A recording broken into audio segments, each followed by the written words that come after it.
দেশের সীমানা পেরিয়ে এবার পাকিস্তানে মুক্তি পেল ঈদের সিনেমা মোনা জিন্টু।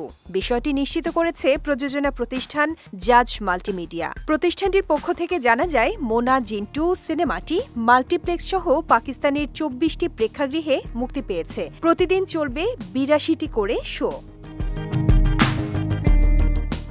পাকিস্তানে মুক্তির ব্যাপারে সিনেমাটির প্রযোজক আব্দুল আজিজ বলেন, আমার MR9 সিনেমাটির সহ প্রযোজক যুক্তরাষ্ট্রে থাকেন। উনি পাকিস্তানের সিনেমাটির প্রদর্শনীর ব্যাপারে সহযোগিতা করেছেন। ২৬ এপ্রিল থেকে ইংরেজি সাবটাইটেলে সিনেমাটি প্রদর্শিত হচ্ছে পাকিস্তানে।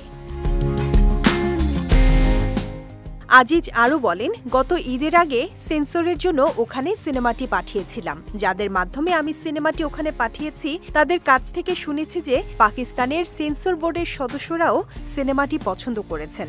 এই কারণেই মনে হচ্ছে এটি পাকিস্তানের দর্শকদের পছন্দ হতে পারে। প্রযোজক আব্দুল আজিজের দাবি, মোনা জিন্টু এর বাজেট পাকিস্তানের প্রেক্ষাগৃহ থেকে উঠে আসতে পারে। কামরুজ্জামান রুমান নির্মিত এই সিনেমায় নাম ভূমিকায় অভিনয় করেছেন সুপ্রভাত। ওয়ালটন ফ্রিজ কিনে অনেকের মতো আপনিও হয়ে যেতে পারেন মিলেনিয়াল। সেরা পণ্যের সেরা অফার। অন্যান্য চরিত্রে অভিনয় করেছেন তারিক আনাম খান, আহমেদ রুবেল, দীপা খন্দকার, আরিয়ানা জামান, শেহজাদ ওমর, সাজ্জাদ হোসেন, সামিনা বাশার সহ অনেকেই।